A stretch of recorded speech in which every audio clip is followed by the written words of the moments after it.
Galatia 6:4-6 akube yilowo ahlola umsebenzi wakhe khona kuyoba ngokwakhe ungabi ngokomunye ngoba yilowo nalowo uyothwala umthwalo wakhe ufuna nipho komunye umuntu nize nixabana ufunani ngoba uneyakhe indlela nosuku ohamba ngalo akulona oluzohamba lo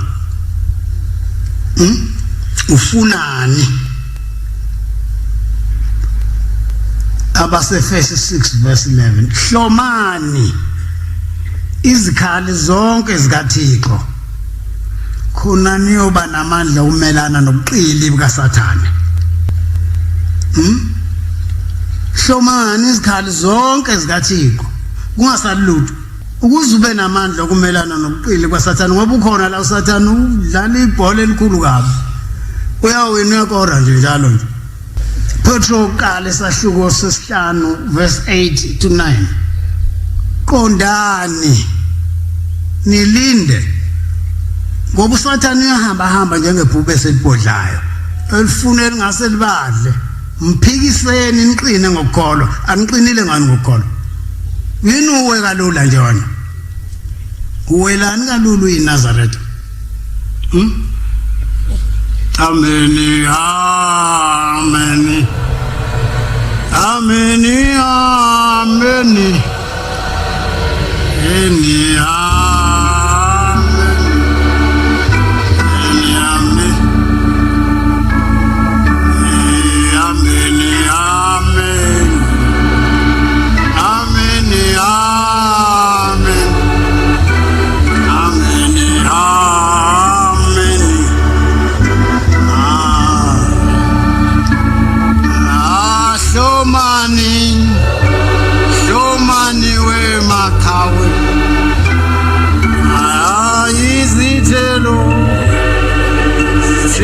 Zoko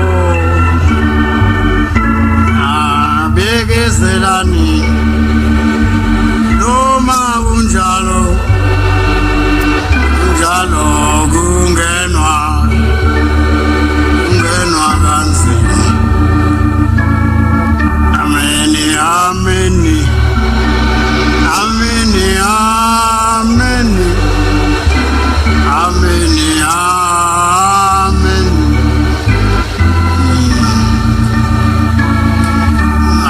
sango lakho nalingane alingenwa nemithwa shiyani phansi leyo mithwalo alingenwa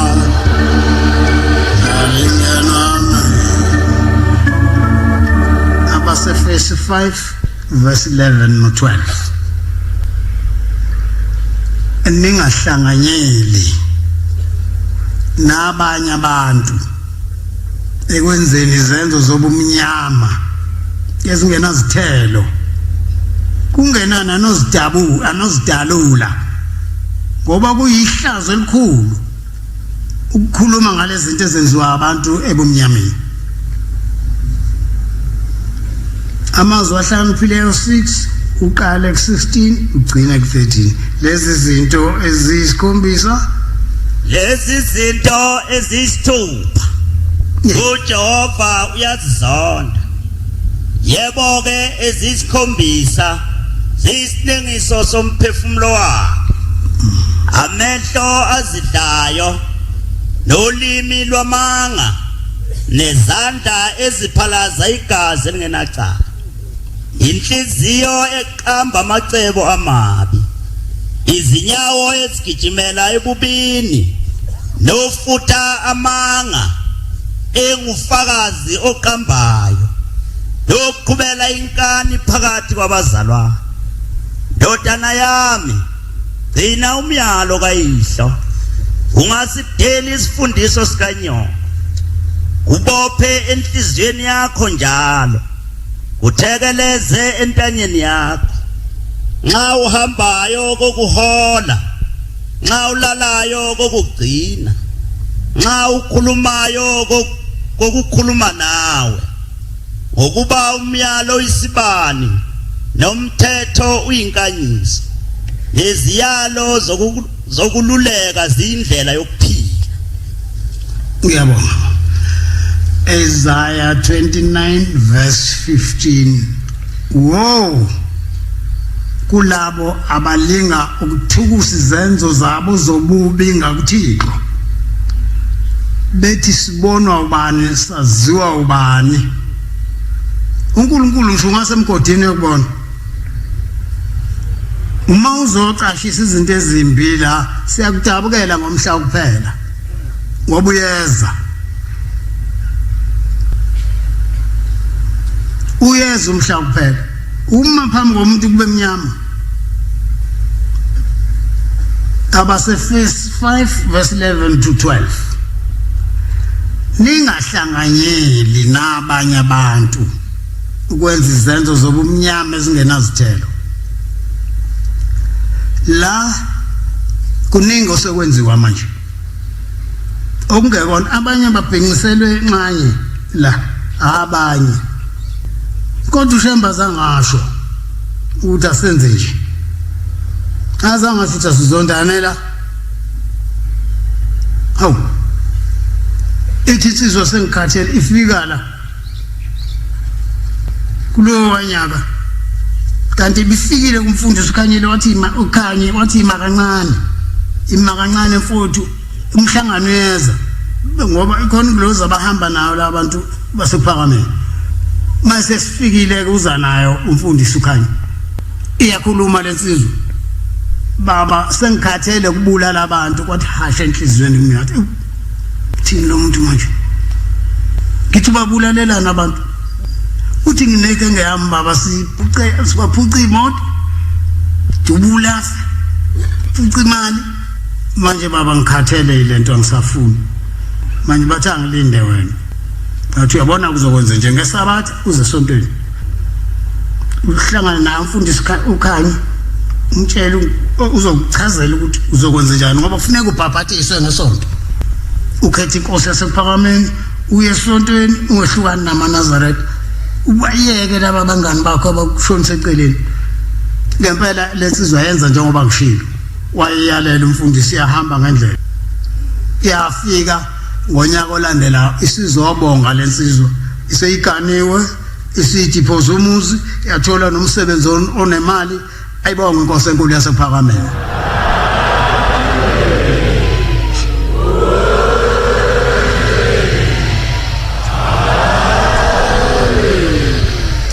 Manje pho wena kanti wenze njani? Jacob 5 verse 19 no 20. Ngiyaqina abantu benkosi. Izama ayimile kahle intshekile. Bayigudluzile endaweni enhle yayo. Hey, ngikwazi nakuthukuthela. Angizange ngithukuthela. Ngijaphe nje kuphela. Ngithini? Jacob 5 qale 19 to 20. Bazalwane uma umuntu wakini eduke eqinisweni uma umuntu wakini edukile eqinisweni omunye ambuyise omnyaka ambuyise awazini ukuthi obuyisa isone kwedukeni obuyisa isone kwedukeni kwaso uyakusindisa umphefumulo usindisa umphefumulo wakho asibekele izono eziningi usibekele izono zakho eziningi. Ngiyabonga. Uyabona ufront line lo wabafundisi bakithi uyabona ngoba bahlala bema besithethisa beshukwasha kwacima kwasoka izono zabo ziyathethelelwa ngale msebenzi abayenzayo wokukhuza abantu ukuthi hayi musuzondo omunye musulubuko omunye ulungise eyakho indlela uphekelana isibe sweni uzohamba naye lo muntu imvubu yami ipi ngoba abantu laba bacabana la manje angazizokwenza njani mina ngizongena endlini mfwe ngumtshele baba omkhulu yonke lento eniyenzayo manje ngiceba ngaphandle ngiceba cha ngizothi baba omkhulu akaniyaleke niphathane kahle kusemhlabeni kaNkulunkulu la